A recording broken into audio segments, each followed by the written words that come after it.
Welcome all you reality flippers. I'm Paul. Check out my house. What do you think about the colors? Rust colored door, forest green trim, almond body. If you come in this way, what we've got here is the transition from the almond body to the green body on my shed.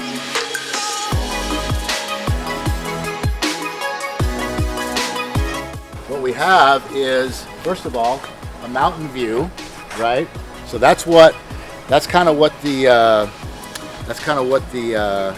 motif is around, right? Because we have the mountain view. It feels like you're in the mountains because you're looking at the mountains. So you'll see where we get this nice cabin look. Like I said, I got a little trim, a little touch up to do here yet, but you get this nice cabin look all the way across the back of the house out here. So, but right now, I've got to go change some clothes, cut some trim. But before I even start that, I got to get me a pizza. I'm hungry.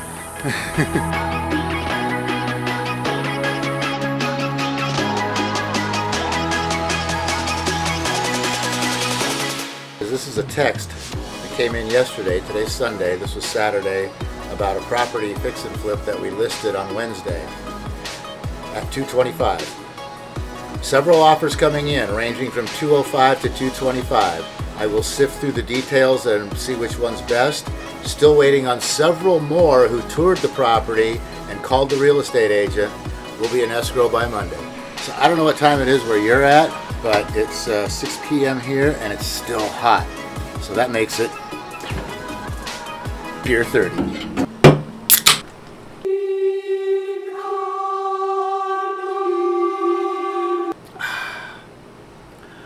10 degrees water, cooler. Just like that. Let's go talk.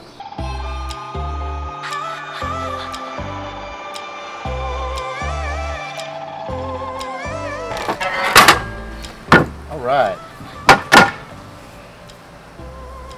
Piece of baseboard / door casing. Part of what you're going to see is this motif right here. I like nice, big, bold baseboard and door casing, not that little tiny thin flat stuff, right, that you can't hardly see. Has that little tiny little strip on top that gets the dust, right? And this is just a 1x4. 1x4 with a routed quarter bead on the end, and this makes a beautiful trim for your baseboards and your door casings. Now you could use this if you're going to paint it, you know, if you're going to go with the gray and white theme, which I don't I don't care for much, which is why I've got the real wood, and this real wood earth tone is what the inside motif is going to be all about. So let's go check it out. I'm just going to put this in here and we'll go in the front door. Okay guys, see this rustic green chair right here? Matches the trim outside, doesn't it? And I want you to check it out. As you walk in the front door, imagine coming in to this Airbnb here, and this is what you see when you walk in. Wood table, moose lamp, wood moose lamp, 2 of them. Leather, brownish, right? Brown trim, wood, coffee table. Check out those chairs over there with your little cigar, humidor in between, log. And this is one of the places where I saved some money as well too. I kept all the old cabinetry because look at this stuff, it's so awesome. I love these glass rollers, right? This is amazing how these things are. You don't see anything like this anywhere, especially this where it's angled out, leaning forward like this. Where do you see that? Nowhere. And look at this. Is this killer or what? Let me squeeze by there. How do you turn it on and off? Right? That's amazing. I know, that's awesome. And then you walk into the big room. Got to do some work in here still, but the giant king size bed in here, a matching moose lamp over there, little doodad. I got some matching kind of, semi-matching kind of dressers and things coming to fill this out with. Perfect timing. Pizza guy's right out front. I'm gonna go get it. Oh yeah, my favorite. Plain old pepperoni pizza, lots of cheese, lots of sauce. You want a slice?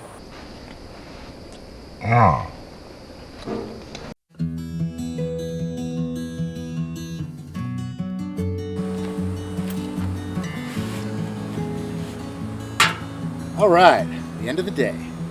My favorite part of the day. So, let's tell you a little bit about why we're here, how I got here, who am I? Today, I am also a full-time real estate investor, which means I don't collect a paycheck from anybody else, from a job. This is all I do, full-time real estate investor. So how did I get here? Let's start all the way back as a young lad. I was a good kid in school. I was raised to have respect for my elders.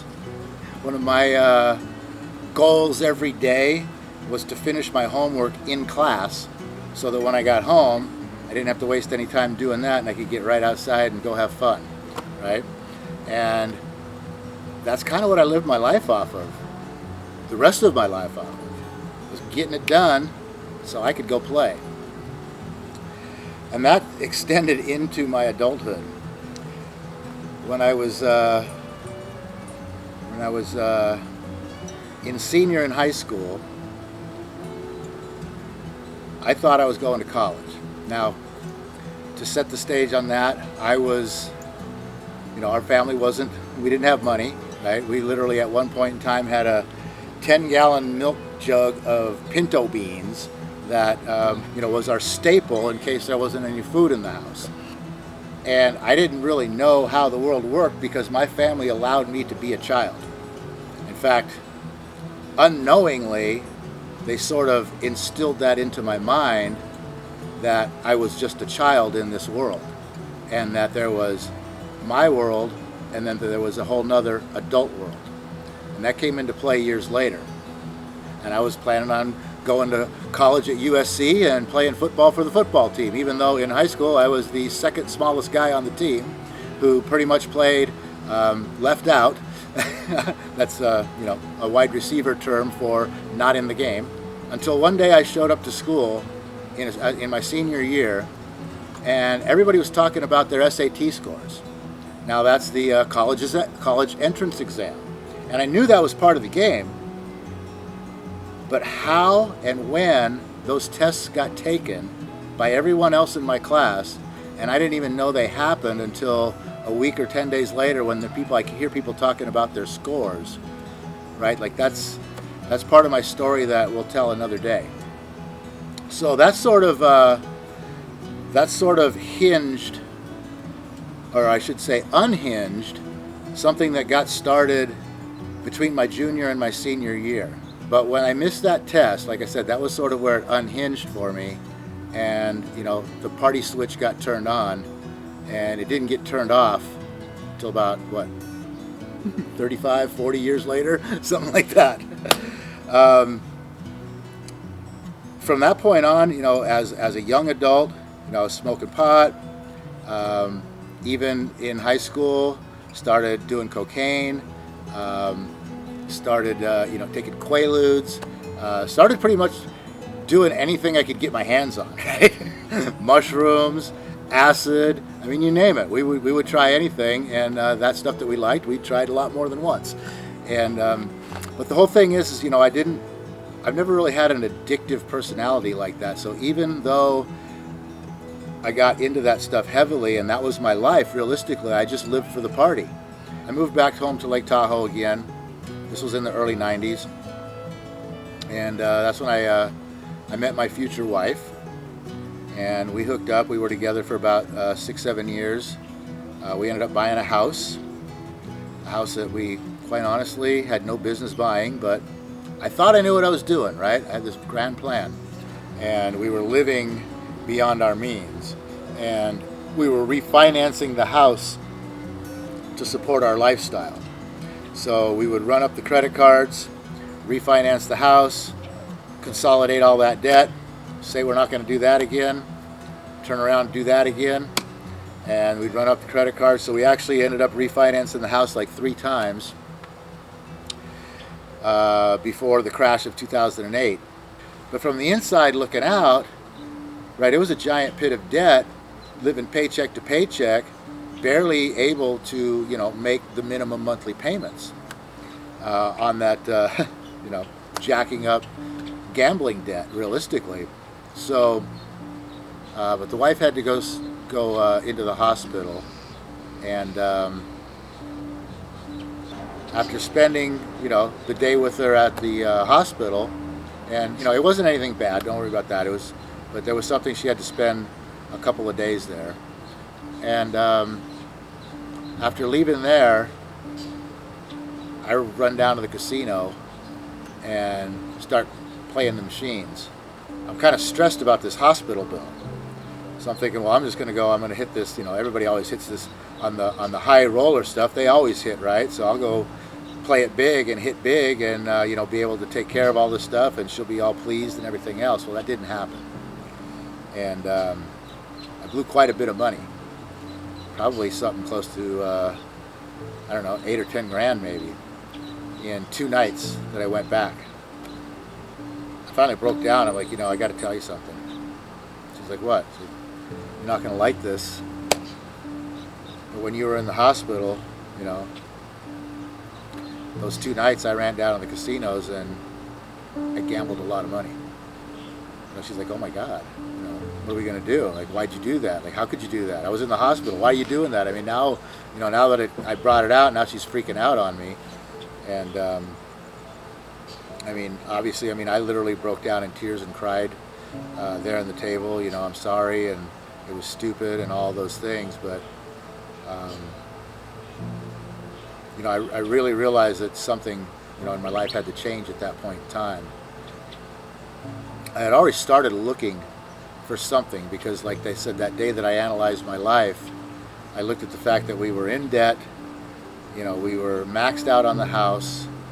The money that I make is not going to be really increasing much. It's enough to pay the bills, and there's a tiny bit extra.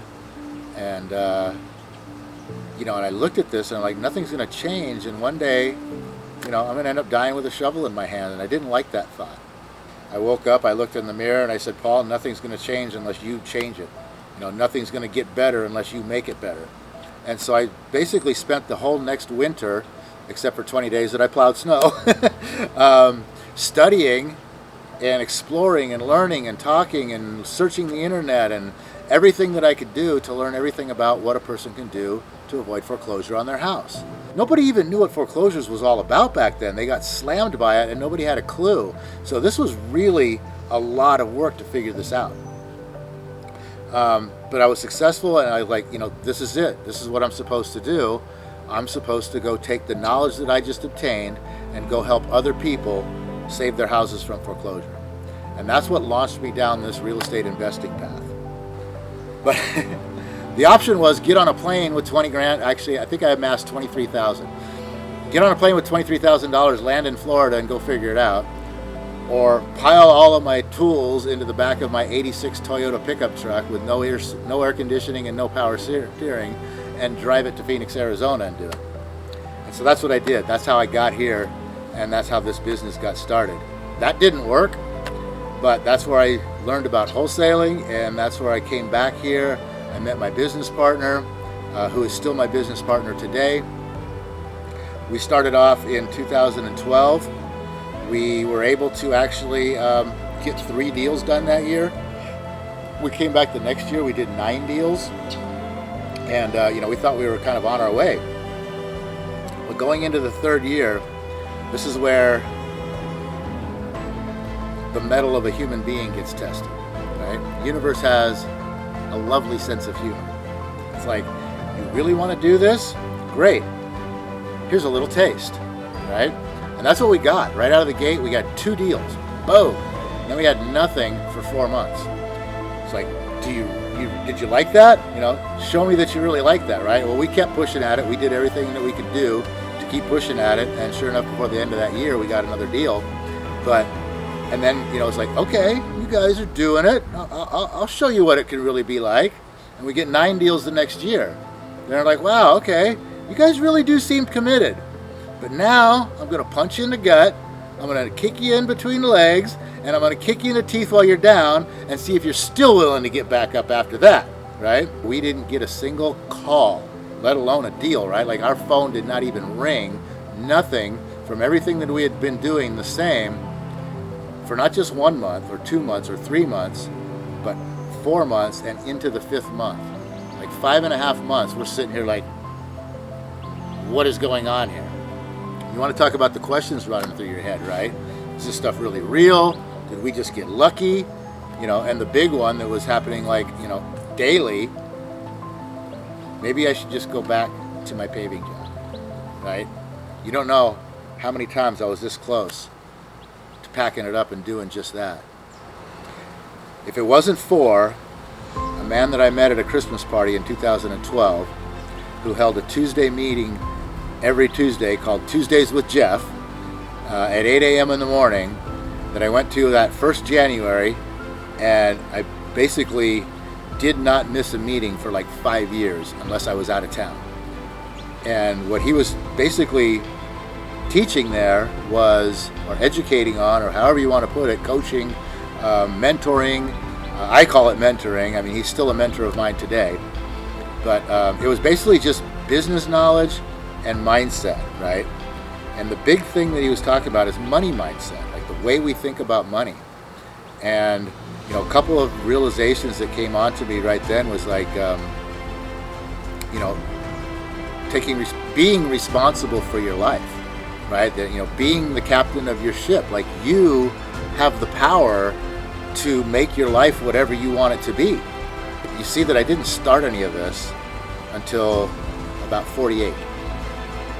And that was when the crash was. I was 48. I'm now a full-time real estate investor, you know, having done, if not over, somewhere close to 400 deals since 2012. Because as Henry Ford said, right? Those who think they can, and those who think they can't. And they're both right? So if you think you can't, you can't. But if you think you can, I'm here to tell you, living proof, you can, right? Get out there and do it. Make a decision. Do something. Just realize you're going to have to put the work in. Think about the way you think. Learn about the way you think. Maybe change the way you think. Make some decisions, some good decisions, and stick to them. And go make it happen.